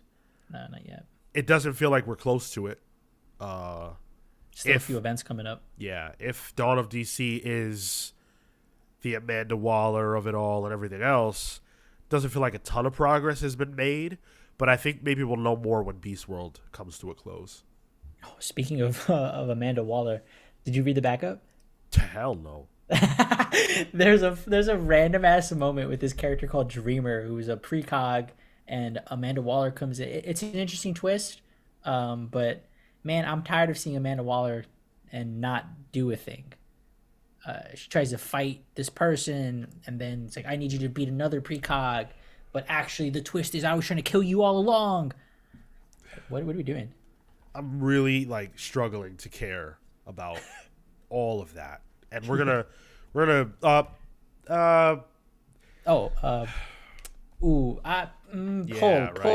for the end. It's PKJ's last hurrah. I want to leave this book on a high note, regardless of whether or not he's coming off the book. Let them know that what he was doing was good. Go pick this up. Yeah, I agree with your sentiment. I'll leave it at that. You brought up Amanda Waller, who is in the next book we're going to talk about, which is Beast World #2. This was actually not even on my radar, quite frankly. It wasn't on the poll. It wasn't, on the slate of books for the week. But whatever, might as well talk about it. Tom Taylor, Ivan Reis, Ivan Reis, by the way, who is now Ghost Machine exclusive. I think it's pretty funny. That's right. They put that announcement out while he's working on the big event right now. Let him know. Yep. Let him know he's not sticking around. Yep, very smart. Danny Mickey on inks, Brad Anderson on colors. Brad Anderson, another person who, is wrapping up. This is probably his last non-Ghost Machine work, at least for a while. Wes Abbott on the letters. So everybody's turning into some kind of a beast. That's the gimmick here. DC's big on gimmick events. Hey, everybody in DC is sleeping. Hey, everybody in DC has powers out of nowhere. Hey, everybody in DC is an animal. Can we just get away from that? Can everybody in DC just do cool shit? Can we tell stories based on story not just plot, based on character work. Be that as it may, the concept is a little bit like lame to me, but the actual work in this issue I thought was real good. Were you on the episode where we reviewed the first issue? Yeah. Yeah. Okay. Yeah. Agreed. I didn't fully read it before this, so but I did get a chance to read some of the pages, and similar to the first issue, I thought solid work. Yeah. I wasn't actually as high on the first one, and I think the concept really was annoying me, especially. This issue doesn't really progress things forward much, but it does have some cool shit happen. So, Nightwing and the other Titans and the various heroes, but the Titans are the focus. They take to the streets and they're trying to save everybody that they can save. Batman is out there in force, and there's this great sequence where he saves a young kid, and he does it even while he's being ripped and torn and bitten to shreds by average citizens who are now these monstrous beasts. And he sends this kid, he gives him a grappling hook, and he sends him to Nightwing, and Nightwing catches him. And there's a moment where that child, in the midst of all this crazy stuff that's going on, which doesn't make any sense, but it's what happens, he says, Batman says, "You don't have to be afraid. Your dad sent me, and Nightwing is up there." And then the child says, "Are you his dad?" And Batman said, "I am, and he'll catch you." Damn. And that's one of those moments that, I really, really appreciate, because Batman and Nightwing have such a special, complicated relationship where I truly believe that Batman means it when he says that Nightwing is his son and sees him as such. Mm-hmm. And I believe that Dick sees Bruce as his father as well. But their relationship doesn't reflect that. And it can be so hard for men to really have those bonds with each other. But I like the fact that when the chips are down, that's how they talk about each other as father and son. And that makes it all the more sad when we see Batman transform. Mm.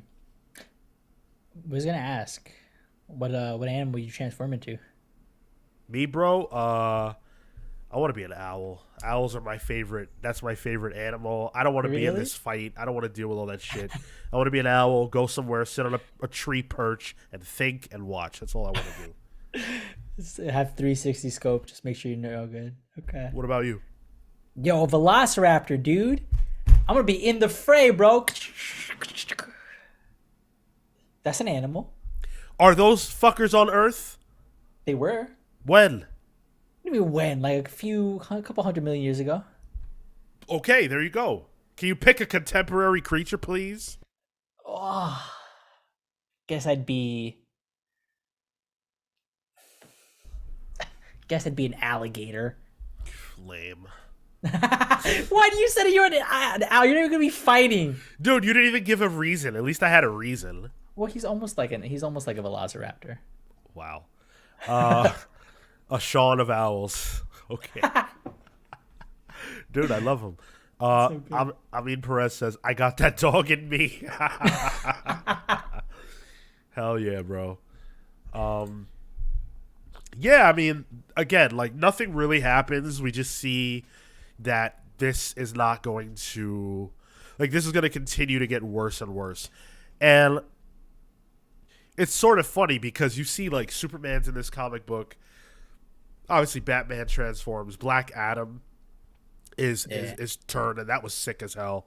But Donna Troy and Starfire are the two that cannot be turned into beasts, or all is lost. That's what Nightwing said. Is it really? I think it was it not Nightwing?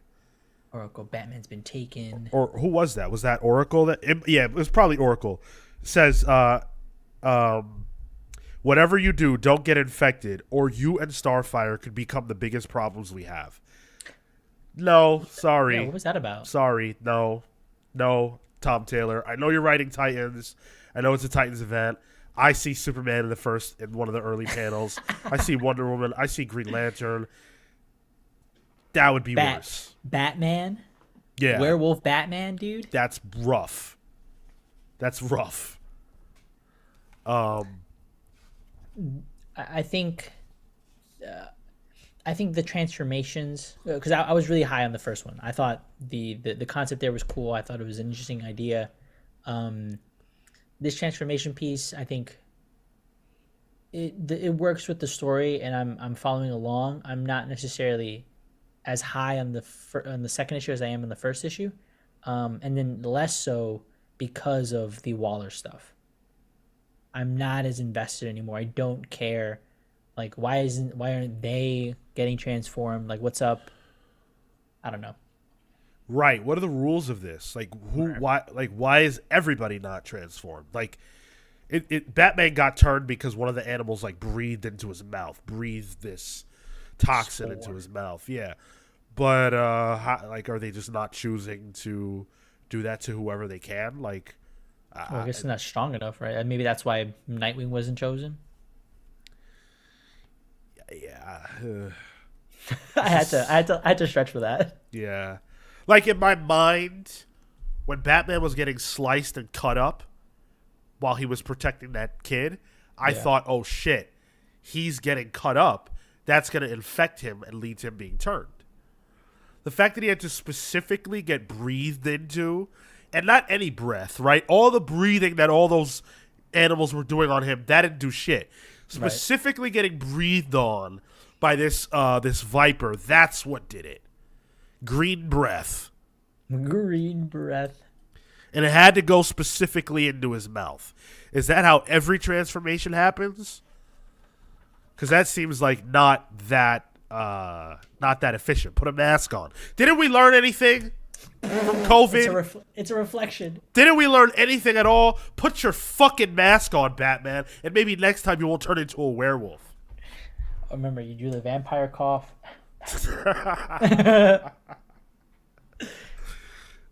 Shit. In the chat, Amin says Jason Todd turns into a black sheep. That's good. And then Roboters responds, better than a street urchin.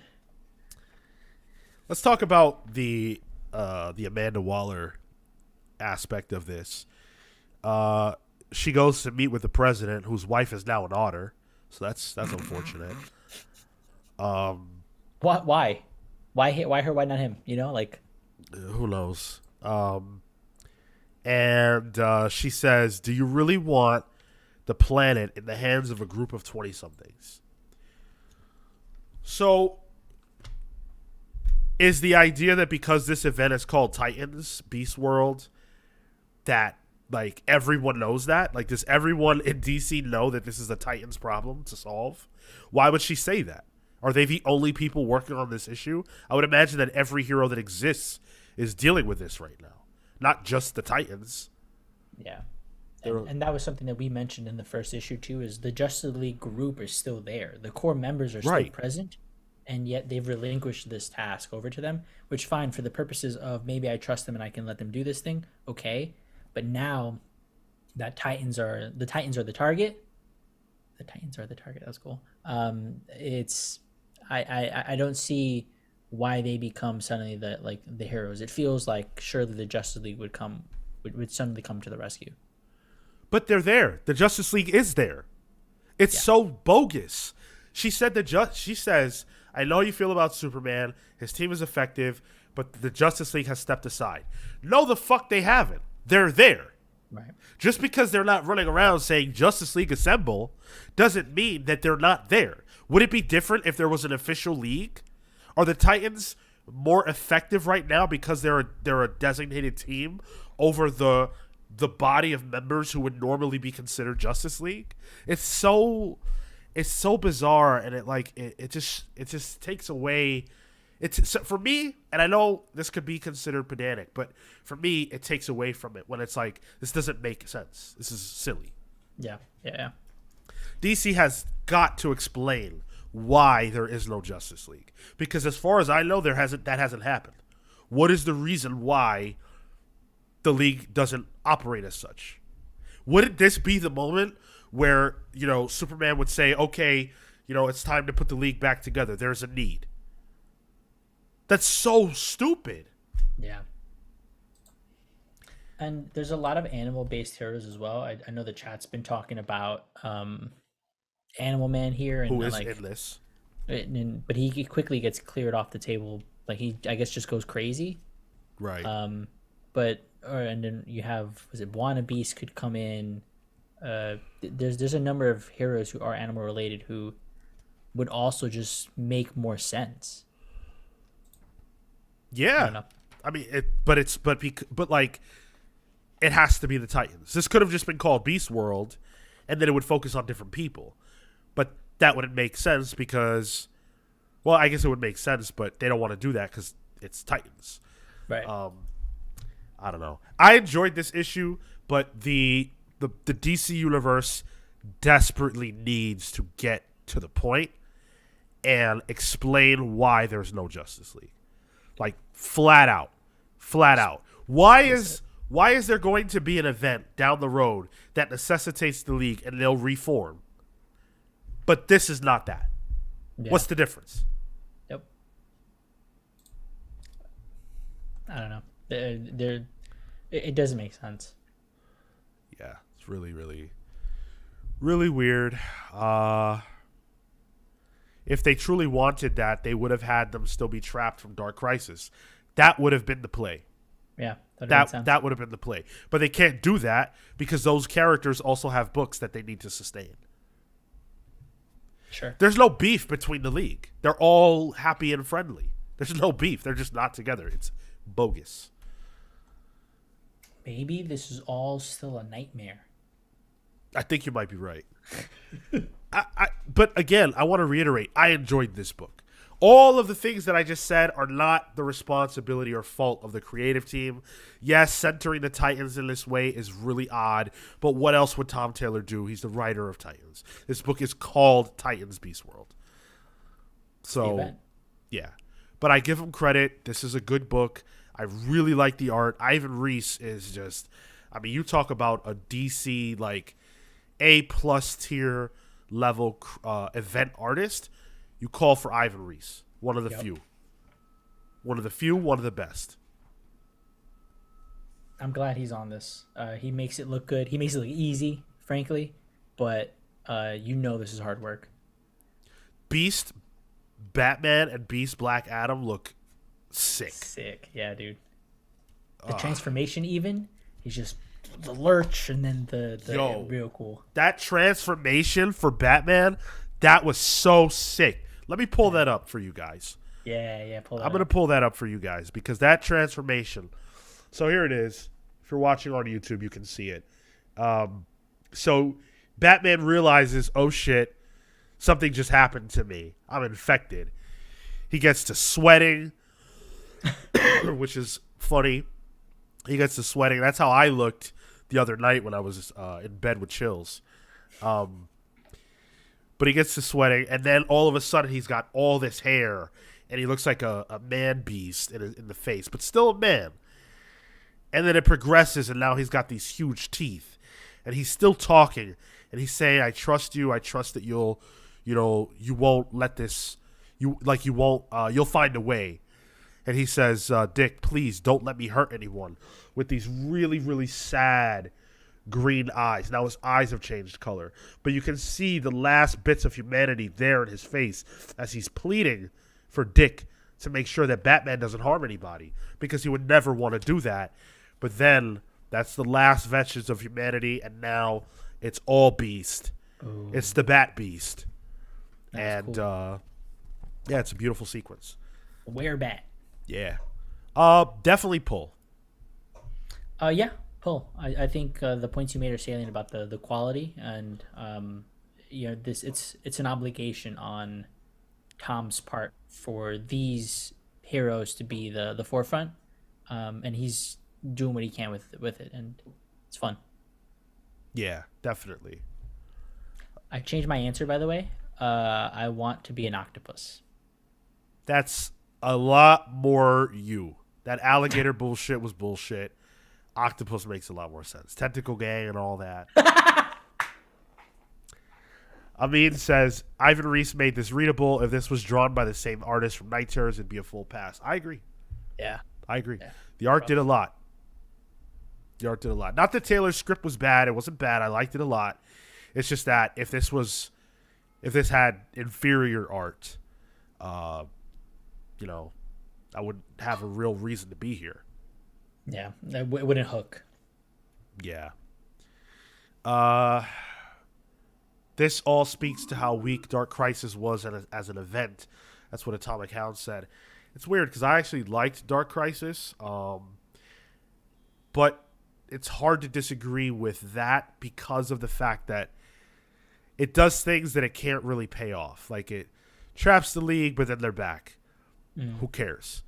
It puts the Titans in the driver's seat, but now the DC universe actually has to deal with those things, and we can clearly see that they weren't prepared enough to handle this new status quo. They didn't have the plans in place to make this feel worth doing. As of right now, do I think that centering the Titans and taking the League off the board was the right thing to do? In retrospect and in real time, the answer is no. For the simple fact that nothing good has come of it. The Titans book, so far, could be the literal exact same if there was still a League. I want you to really think about that. What is different about Titans that it necessitated that this book could only exist if the League was gone? Think about that. Didn't they stopped the friggin' fire? Like, yeah, they were teamed up with Smokey the Bear and were putting out forest fires in Borneo. That's the kind of shit that you do because there's a League. Oh shit, Superman, Batman, Wonder Woman, they got it all sewn up. What else is there to do, Beast Boy? Oh, there's fires in Borneo. All right, yeah, let's go deal with that. And I swear I saw Smokey pop up on this book, man. He was there. Columbo brings up a good point. We are getting a new interior artist for next issue. Lucas Meyer is coming on, so this will be the last we see of Ivan Reis on interiors. He's still doing the cover work with Danny Miki. Sad. And if that's the draw of this book to some degree, we'll see how issue 3 plays out. Only you can prevent forest fires. No, only the Titans can prevent forest fires because that's all they do. That's all they do. All right. Enough ragging on DC.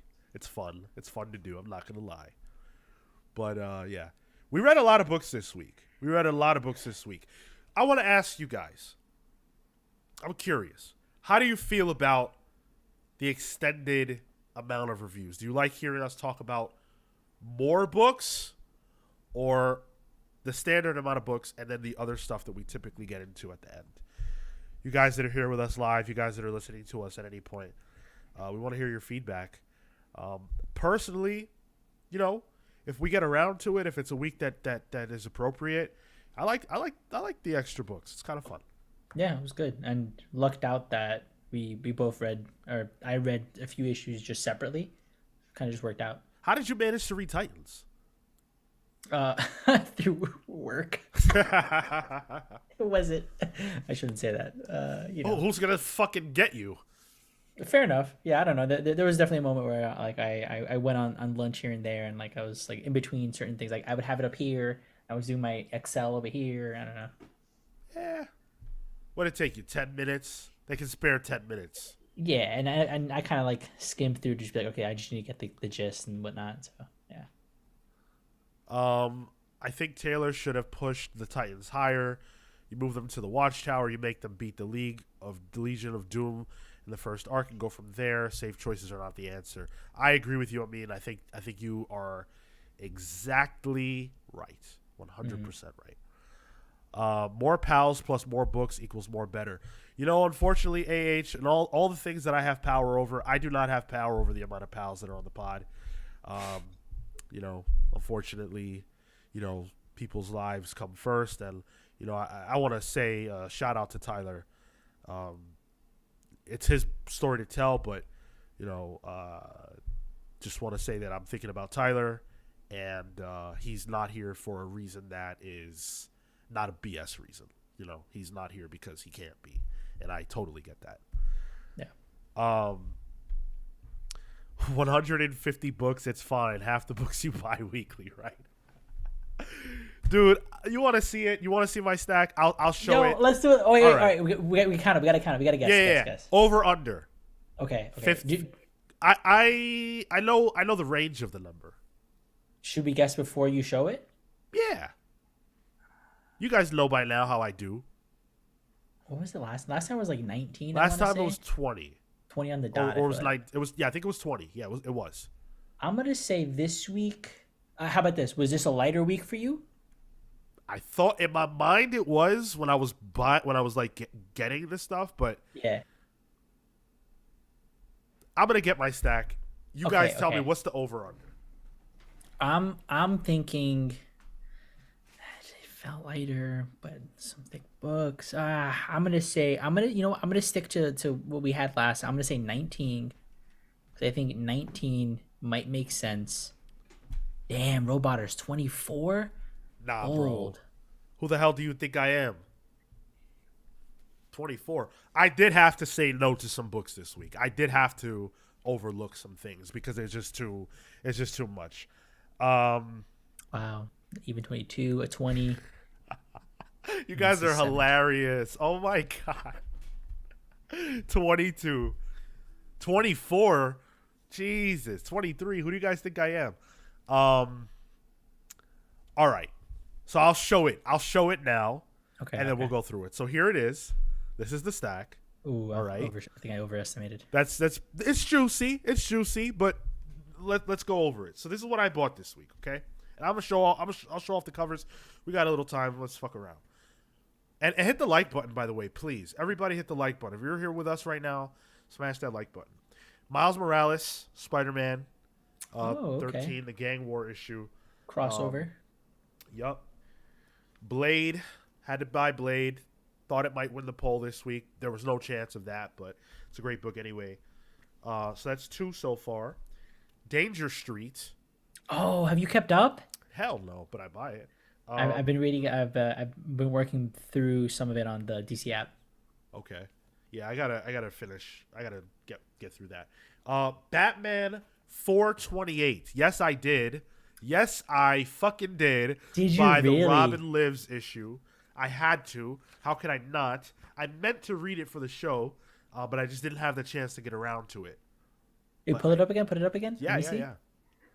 Wow, that's cool, man. I saw it online and I was like, oh, that's all right, cool, nice.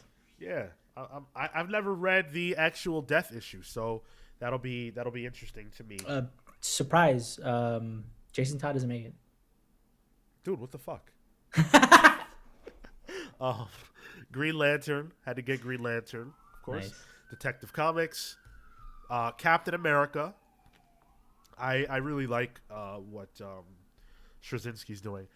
Beyond Real #1. This is a Vault. The Vault one. Yeah, yes. Yeah. And then of course the stuff we read for the show: Titans, X-Men, Thor, Masterpiece, Luke Cage, Beneath the Trees, Action. So what is that? Let's see. Actually, I lost count. I was focused on the 1, books you were 2, reading. 3, 4, 5, 6, 7, 8, 9, 10, 11, 12, 13, 14, 15. Oh, over. 15. So a lighter week. Okay. A lighter week. I should have listened to that. Okay. Dang. So all those crazy 20 somethings, you caught me on the wrong week. I'm trying to do better. Okay? If you're on the Patreon and you read my latest newsletter, you know that I am really thinking about this and I'm trying to lower my stack because I'm pulling way too many damn books. Have I succeeded? No. But I'm working on it. Relatively. I'd say relatively. The last time we did it was 20, 5 less. It's not bad. Dude, this week. I think last week it was 17. Oh, maybe something like that. It was still up there. I don't think we talked about it last week. I don't recall actually. Yeah, I don't think we did. We didn't get into that. Yeah. Let's see. Let's see the comments. I like you talking about more books, especially if it highlights stuff I wouldn't normally hear about. Thank you for that feedback, Dan. I appreciate the honesty. Brandon, I buy a lot of books. I like to hear other people's opinions on them. I'm the same way. Justin, wow, look at you being in the chat. That's cool, dude. Welcome. I prefer the extra books. We always have the Saturday show for other stuff. Okay. Oh, fair enough. Drace says, I'm good with more books, and I like the extra topics after as well. Nice. Thank you. Christian says, this was one of the best pull shows I've ever heard. Wow, thank you so much. It's very nice of you. Yeah, Sean's weekly stack.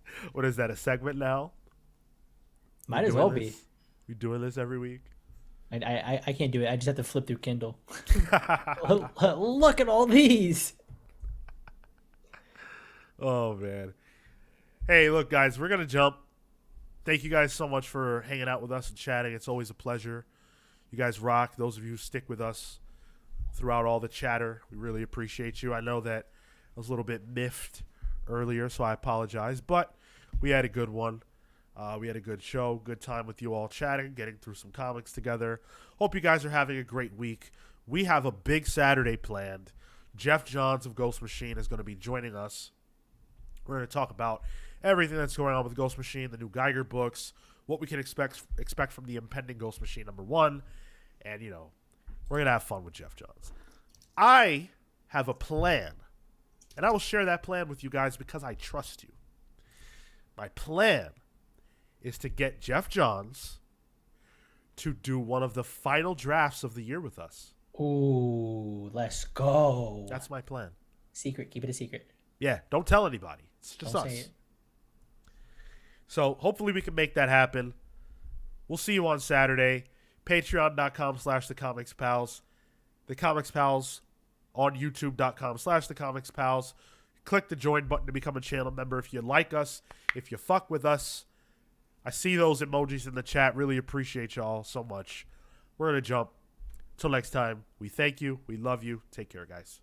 See you next week.